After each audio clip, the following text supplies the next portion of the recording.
बिहार की राजधानी पटना के चौक थाना क्षेत्र का एक इलाका लगता है जंगली प्रसाद। यहाँ का रहने वाला सुनील कुमार, जिसकी उम्र लगभग 35 साल के आसपास होती है, जो कि मोबाइल का काम किया करता था, अपनी पत्नी से कहता है, जिसका नाम आभा निशा होता है, और साथ ही अपनी बहन से बोलता है कि बाजार में खरीदारी करने के लिए चलना है।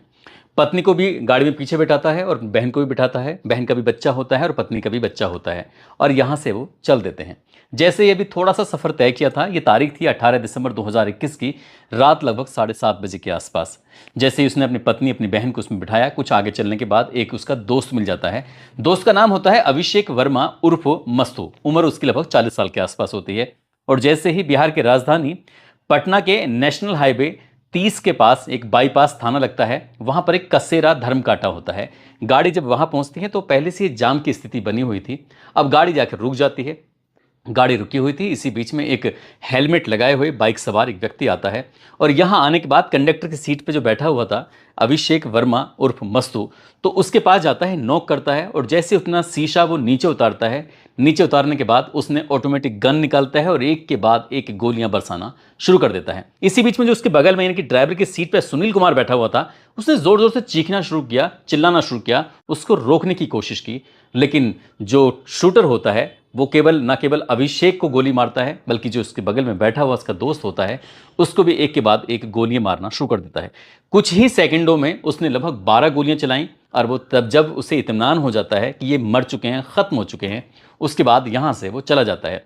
जब गोली चल रही थी तो आसपास के लोगों में भगदड़ मच जाती है। ज़्यादातर लोग अपने अपने वाहनों को छोड़कर वहां से भाग जाते हैं। इस बीच में जो उसकी पत्नी होती है सुनील कुमार की, आभा निशा, वो लगातार चीखती है, चिल्लाती है। गोद में उसका एक बच्चा भी होता है। बहन होती है, वो भी चीखती है, चिल्लाती है, लेकिन उनकी आवाज़ सुनने वाला वहाँ कोई नहीं था। आखिरकार एक ई रिक्शे वाले से कहा जाता है कि हमें हॉस्पिटल तक छोड़ दो, क्योंकि इसके पति की गंभीर हालत हो चुकी है, वो शायद मर जाएंगे। अब उस हॉस्पिटल लेके जाते हैं, लेकिन डॉक्टर साहब कहते हैं कि ये तो मर चुके हैं, मारने के लिए ही तो गोली चलाई गई थी।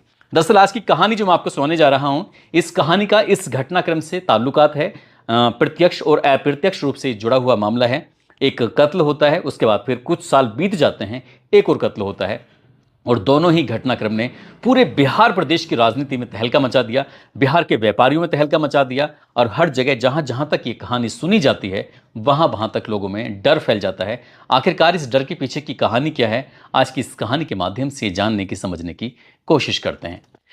आदाब, नमस्कार, सत श्री अकाल। मैं उस्मान सैफी। आज की जो सच्ची घटना मैं आपको सुनाने जा रहा हूं, ये सच्ची घटना है बिहार प्रदेश की राजधानी पटना की। दरअसल ये सच्ची घटना है। बिहार के ही एक मशहूर कारोबारी होते हैं, नाम जिनका होता है गोपाल खेमका। दरअसल राजेंद्र नगर में उनका एक मशहूर हॉस्पिटल है, उस हॉस्पिटल का नाम है मगध हॉस्पिटल। ये ऐसा शायद बिहार में कोई ऐसा व्यक्ति होगा जो पटना में जो गोपाल खेमका को उनके नाम से न जानता हो, उनको उनको पहचानता ना हो। दरअसल वो रोज़मर्रा की तरह बांकीपुर एक क्लब लगता है, वहाँ से देर रात को अपने घर आते हैं, और ये तारीख थी 4 जुलाई 2025 की रात, लगभग 11:30 बजे के आसपास का वक्त हो रहा था। वहाँ से बांकीपुर क्लब से चलते हैं, और जिन्हें गांधी मैदान क्षेत्र के ये ट्विन टावर के पास एक कोटर का अपार्टमेंट है, उस अपार्टमेंट में उनको जाना था, जहां पर उनका आवास है 4थी मंजिल पर। जैसे ही 11:38 के आसपास ये उस अपार्टमेंट के उस मुख्य द्वार पर पहुंचते हैं, इनकी गाड़ी आगे चल रही थी, पीछे एक और गाड़ी थी। एक और गाड़ी की जो पीछे थी उसके अंदर एक आदमी बैठा हुआ है, बगल में शायद उसके पत्नी बैठी है या कोई महिला थी, जो भी उससे कुछ रिश्ता रहा होगा। अब यहाँ पर आके गेट के पास आने के बाद जैसे ही गोपाल खेमका हॉर्न देते हैं, हॉर्न देने के बाद गार्ड तक ये आवाज़ पहुंचती है। गार्ड उधर से चलता है उसके मुख्य द्वार को खोलने के लिए, लेकिन पहले से ही वहाँ गाड़ियों के बीच में एक व्यक्ति है जो अपनी स्कूटर से आया हुआ था। उसने हेलमेट लगाया हुआ है, लग रहा था जैसे काफ़ी देर से इंतज़ार कर रहा था। तुरंत ही वो गोपाल खेमका की गाड़ी के पास पहुंचता है, जो बिल्कुल गेट से लगी हुई गाड़ी होती है। जैसे उनके पास पहुंचता है तो हल्का सा नॉक करता है, और नॉक करने के बाद शीशा जैसे ही उतरता है, तड़ाक से एक गोली चला जाती है। गोली इतनी नज़दीक से चलती है कि वो भेजे को फाड़ते हुए निकल जाती है। उसके बाद फिर जो पीछे गाड़ी वाला है वो समझ ही नहीं पाया था कि आखिरकार हुआ क्या है। जो शूटर होता है एक ही गोली चलाता है। गोली मारने के बाद उसे बिल्कुल पूरा इत्मीनान हो जाता है, तसल्ली हो जाती है कि जो उसने काम करने के लिए आया है वो कंप्लीट कर चुका है। वो अपनी स्कूटर बैठता है और वहाँ से भाग लेता है। 6 सेकंड का ये सीन था। जो गाड़ी पीछे खड़ी हुई थी गोपाल खेमका के पीछे, उस व्यक्ति ने देखा कि गाड़ी के जो ड्राइवर की सीट है उधर से कुछ धुआं सा निकल रहा है, और वो व्यक्ति बहुत तेजी से भागा है। तुरंत वो अपनी गाड़ी से निकलते हैं। गाड़ी से निकलने के बाद मौके पर पहुंचते हैं तो गोली लगे हुए गोपाल खेमका गाड़ी के अंदर पड़े हुए थे। वो समझ जाते हैं कि वो व्यक्ति दरअसल गोली मार के गया है। तुरंत ही वो दौड़ते हुए पीछे जाते हैं और पीछे जाने के बाद उस व्यक्ति को देखते हैं। तब तक वो स्कूटर लेके अपना बहुत दूर जा चुका था, उसकी आंखों से ओझल हो चुका था। इसी बीच में उस कार वाले ने चीखना शुरू किया, चिल्लाना शुरू किया। अब इसी बीच में जो गार्ड था, जो गाड़ी अंदर आने के लिए मेन गेट को खोलने के लिए आया था, इससे पहले कि वो कुछ कर पाता, शायद बुजुर्ग व्यक्ति है, क्योंकि ये सारा जो दृश्य है वो सीसीटीवी कैमरे में कैद हो जाता है और वो ये समझ नहीं पा रहा था, क्योंकि वो आधा गेट खोल चुका है। आधा गेट खोले कि बंद करे तभी वो ताला लगाता है, लेकिन उसने भी जब जोर जोर से चीखना चिल्लाना शुरू किया तब उस बिल्डिंग से यानी कि अपार्टमेंट से लोग दौड़ते हैं, भागते हैं और आकर देखते हैं कि शहर के सबसे मशहूर व्यक्ति जो कारोबारी हैं और अच्छे खासे पैसे वाले हैं और जिनका एक मगध हॉस्पिटल है जो कि शहर के अंदर बहुत ही ज़्यादा मशहूर है, और दरअसल उनको किसी ने गोली मार दी है। उसके बाद तत्काल प्रभाव से ये जो आसपास के लोग थे वो इकट्ठा होते हैं, परिवार के लोग इकट्ठा होते हैं। कंकड़ बाग एक जगह लगती है, कंकड़ बाग में ही मेडिवर्सल एक हॉस्पिटल होता है। तत्काल प्रभाव से उन्हें वहाँ लेकर जाते हैं और जैसे ही डॉक्टर को दिखाते हैं, डॉक्टर कहते हैं कि ये मर चुके हैं। दरअसल एक गोली कुछ इस तरह से मारी गई थी कि गोपाल खेमका को मारना ही था, इसलिए शायद उस शूटर का यही उद्देश्य रहा होगा। लेकिन हॉस्पिटल की तरफ से पुलिस को सूचना दी जाती है। नज़दीकी पुलिस स्टेशन की पुलिस वहाँ मौके पर पहुँचती है कुछ वक्त के बाद। इसके बाद जो घटना स्थल होता है गांधी मैदान, वहाँ की भी पुलिस पहुँच जाती है। ये घटना थी 11:38 के आसपास, लेकिन गांधी मैदान थाना पुलिस लगभग रात के 1:30 बजे के आसपास पहुंचती है। उसके बाद जो इलाके के डीएसपी होते हैं वो लगभग 1:45 के आसपास मौके पर पहुंच जाते हैं। एसपी सिटी जो होती हैं 2:30 के आसपास मौके पर पहुंच जाती हैं। ये घटना जो क्रम था अभी तक चंद लोगों में था, लेकिन जैसे जैसे ये बात फैलनी शुरू हो जाती है, दिन निकलता है, तब तक पूरे शहर में, पूरे देश भर में मीडिया इसकी कवरेज करना शुरू कर देती है। दरअसल इस पर जब कवरेज होती है तभी लोगों को याद आता है कि ठीक 7 साल पहले एक और घटना घटी थी। आज उस घटना की भी हम बात करेंगे। गोपाल खेमका के जो पुत्र होते हैं, इनका नाम है गुंजन खेमका, उम्र उनकी लगभग 37 साल के आसपास होती है।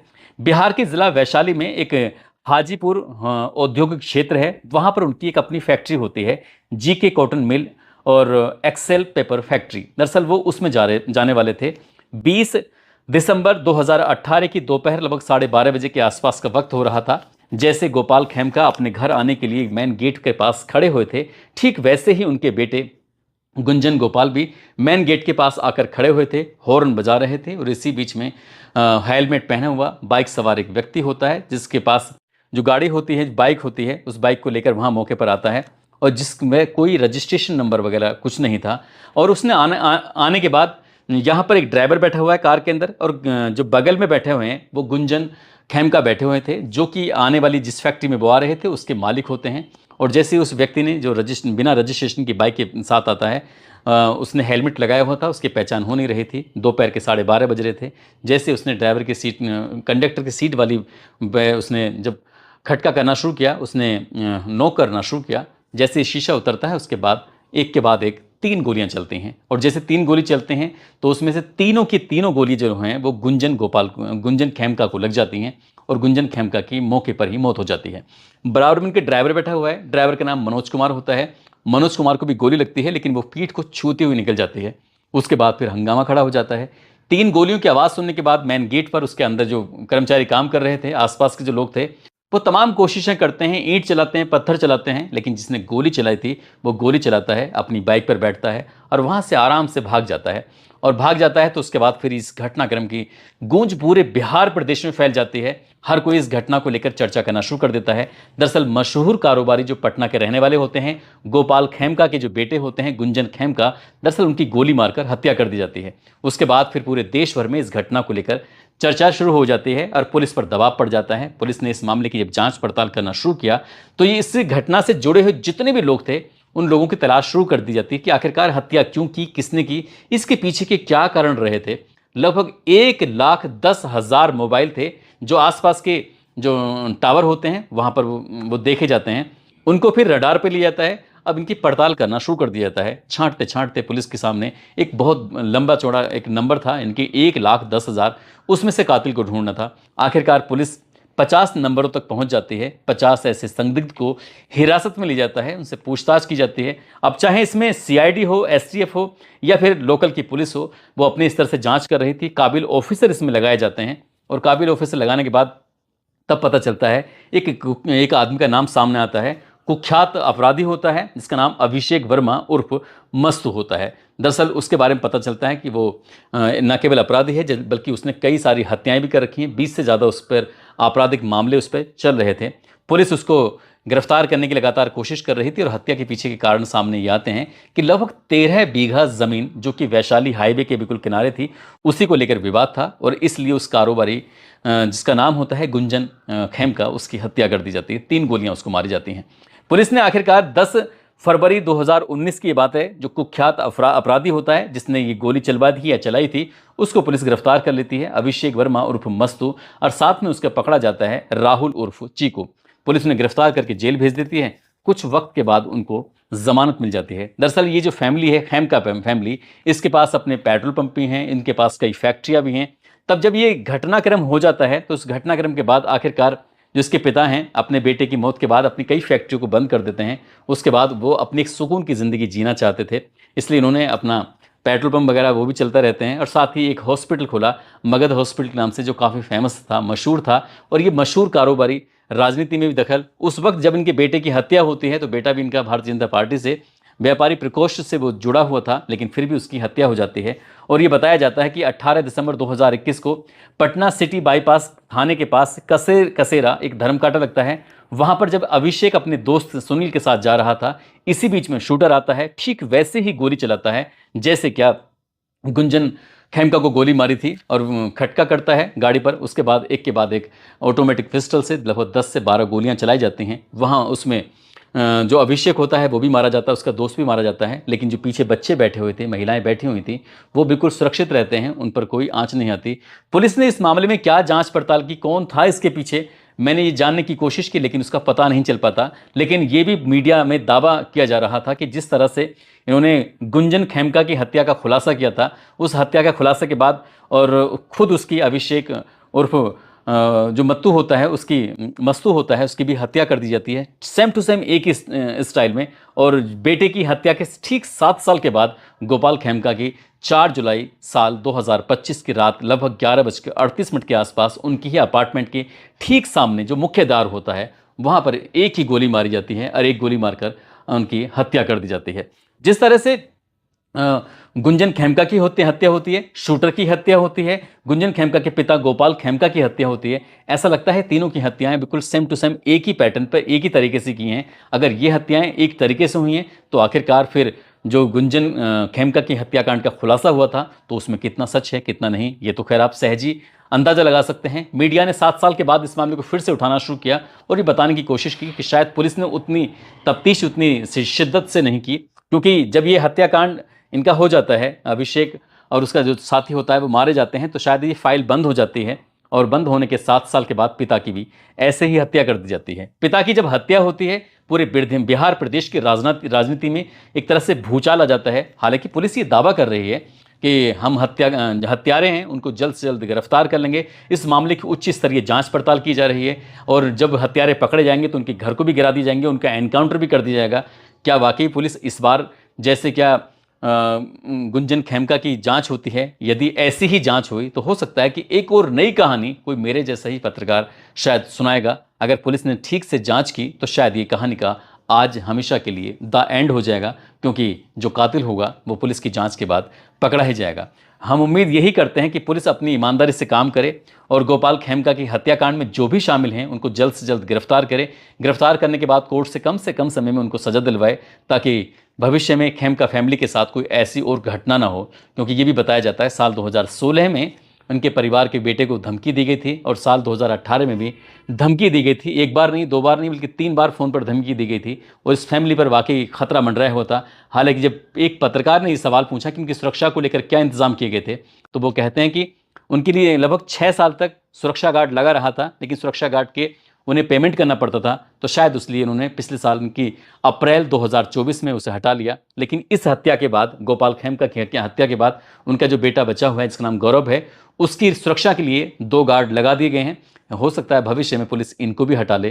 क्या होगा क्या नहीं होगा तो खैर भविष्य के गर्भ में छिपा है, लेकिन जिस तरह से ये व्यापारी के परिवार के लोगों की 2 हत्याएं हुई हैं, उससे पूरे बिहार की, प्रदेश की राजनीति में भूचाल आ चुका है। साथ ही व्यापारियों में भी एक तरह का डर बना हुआ है। दोस्तों, इस पूरे घटनाक्रम को सुनाने का उद्देश्य किसी को परेशान करना नहीं है, किसी का दिल दुखाना नहीं है, बल्कि आपको जागरूक करना है, आपको सचेत करना है और बताना है कि पुलिस कम से कम ईमानदारी से काम करे तो शायद इस तरह की हत्याएं, घटनाएं बिल्कुल ना हो। हालांकि पुलिस ने इस घटना के तुरंत बाद जो संबंध नज़दीकी जेल थी वहां जाती है और जाने के बाद अपराधियों से पूछताछ करती है।